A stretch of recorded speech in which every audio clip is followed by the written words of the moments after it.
上个周末我们开车去露营，因为是一个长周末，所以很多美国人也都喜欢开着房车去露营。我们沿着哈德逊河边走，夕阳和景色都很美。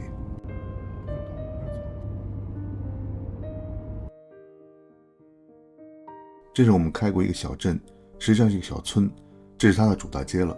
两面只有些简单的店铺，像邮局啊、加油站什么的。人口只有1700人。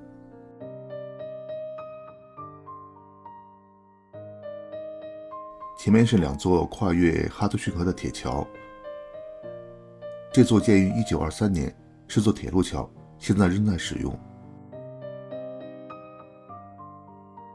这座桥是公路桥，建于1950年代。我们开了不到1小时就到了营地，这次订的营地是在一个州立公园里面。这个营地不算大，营地的车位分成2种，一种是有水有电的，另外一种是没有水没有电。我们只订到了没有水没有电的，因为订的比较晚。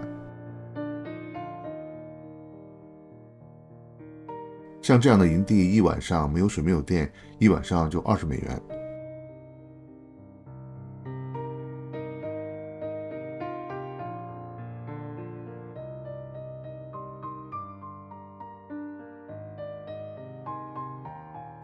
这是它的卫生间和洗澡的地方。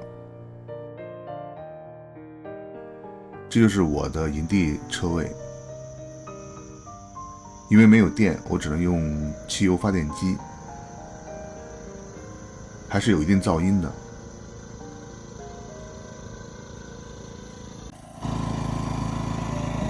到了营地，安顿好一切，天也很晚了，所以赶紧做饭。为了不让车里头太热了，就做了些冷餐，用三明治啊、一些凉菜啊什么的，凑合一晚上。吃完饭就到他冲澡的地方冲个凉，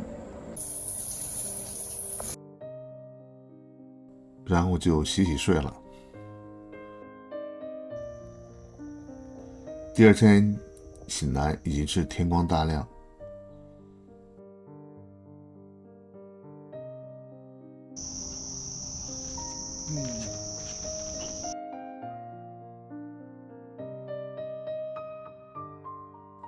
我周围的邻居都已经起床了。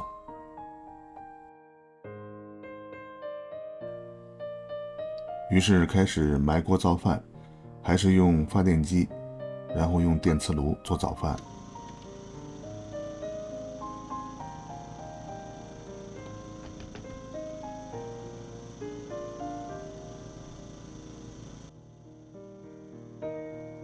房车的好处呢，就是有冰箱，可以储存一些买的速冻的食品。这次我们用的是买的现成的鸡蛋馄饨。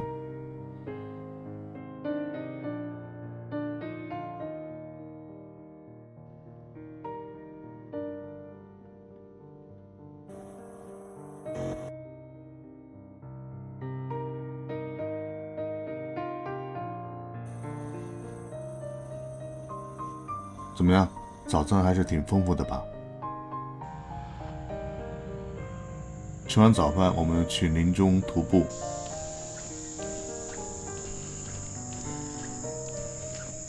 我们在 hiking， 就是走路，在林中走路。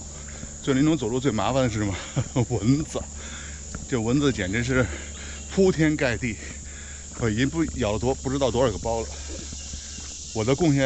我的想法是贡献出3辆血，让他们踩。看看，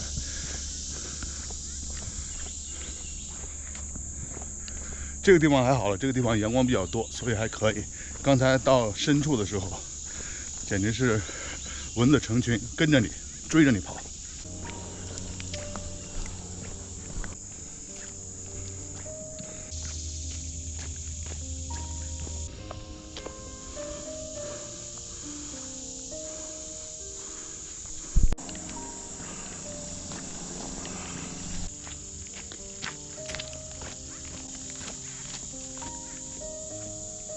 我们大概走了1个小时，3到4英里吧。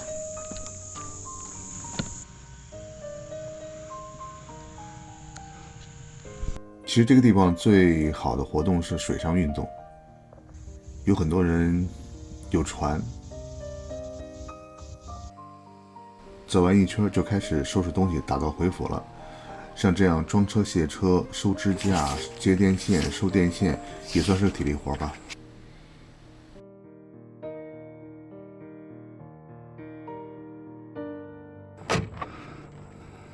该接的接，该关的关，该连的连。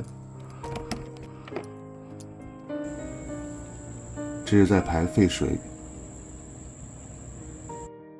其实这次出来一天，主要是看一看休眠了一个冬天的房车各部分是不是正常工作，还不错，没有什么大毛病。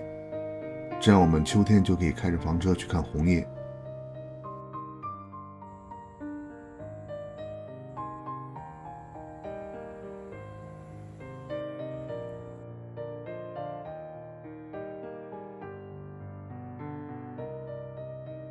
这次整个来回还不到18个小时，是我们最短的一次露营了。